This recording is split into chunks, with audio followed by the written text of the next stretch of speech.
Hi అండి, welcome back to my channel. Swathi cooking స్టైల్లో పెసర శనగ గుగ్గీలు ఎలా చేసుకోవాలో తెలుసుకుందాం. పెసలు శనగలు కలిపి ఇలా గుగ్గీలు చేశారంటే చాలా టేస్ట్గా ఉంటాయి. పిల్లలు కూడా ఇష్టంగా తింటారు. ఈ గుగ్గీలు హెల్త్కి కూడా చాలా మంచిది. పిల్లలకి ఎప్పుడు ఒకే రకమైన స్నాక్స్ కాకుండా ఇలా అలవాటు చేయండి. పెసల్లో శనగల్లో ఫైబర్ ఎక్కువగా ఉంటుంది కదా, ఇలా పెట్టడం వల్ల హెల్త్కు చాలా మంచిది.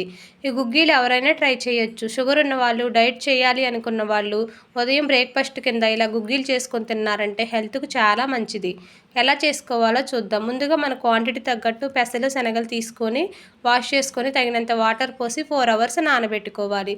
ఇలా నానిపోయిన తర్వాత వాటర్తో సహా ఇలా కుక్కర్లో పోసేసుకొని పైన మూత పెట్టి 2 విజిల్స్ వచ్చేంత వరకు ఉడికించుకోవాలి.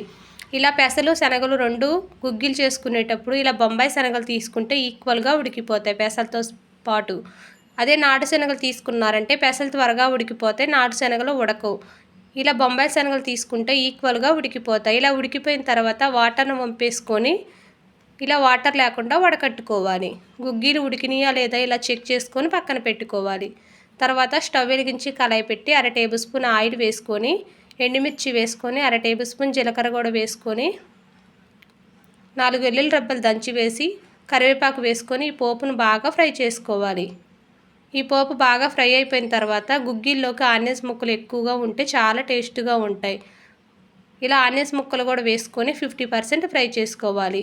50% ఫ్రై అయితే గుగ్గీలు తినేటప్పుడు ఆనియన్స్ ముక్కలు పచ్చి పచ్చిగా తగిలి చాలా టేస్ట్గా ఉంటాయి. ఇలా కొంచెం ఫ్రై అయిపోయిన తర్వాత 1/2 టేబుల్ స్పూన్ కారం వేసుకొని రుచి సరిపడా సాల్ట్ వేసుకొని ఉడికించుకున్న గుగ్గీలను కూడా పోసేసుకొని 1 మినిట్ పాటు ఈ పోపు ఈ కారం మొత్తం పట్టేటట్టు బాగా మిక్స్ చేసుకోవాలి. ఇలా మిక్స్ అయిపోయిన తర్వాత స్టవ్ బంద్ చేసేయాలి. అంతేనండి, చాలా టేస్ట్గా ఈజీగా పెసలు శనగలతో కలిపి గుగ్గీలు రెడీ అయిపోయినాయి. ఇలా చేశారంటే చాలా టేస్ట్గా ఉంటే పిల్లలు కూడా ఇష్టంగా తింటారు. ఈ గుగ్గీలు హెల్త్కి కూడా చాలా మంచిది. ఎవరైనా ట్రై చేయొచ్చు ఈ గుగ్గీలు. మీరు కూడా ట్రై చేయండి. మీరు ట్రై చేసి మీకు ఎలా వచ్చాయో కామెంట్ బాక్స్లో నాతో షేర్ చేయండి. ఈ గుగ్గీలు అయితే చాలా టేస్ట్గా ఉంటాయి. కారం కారంగా అక్కడక్కడ ఆనియన్స్ ముక్కలు తగులుతూ చాలా టేస్ట్గా ఉంటాయి. ఈ వీడియో నచ్చితే లైక్ చేయండి. Thank you.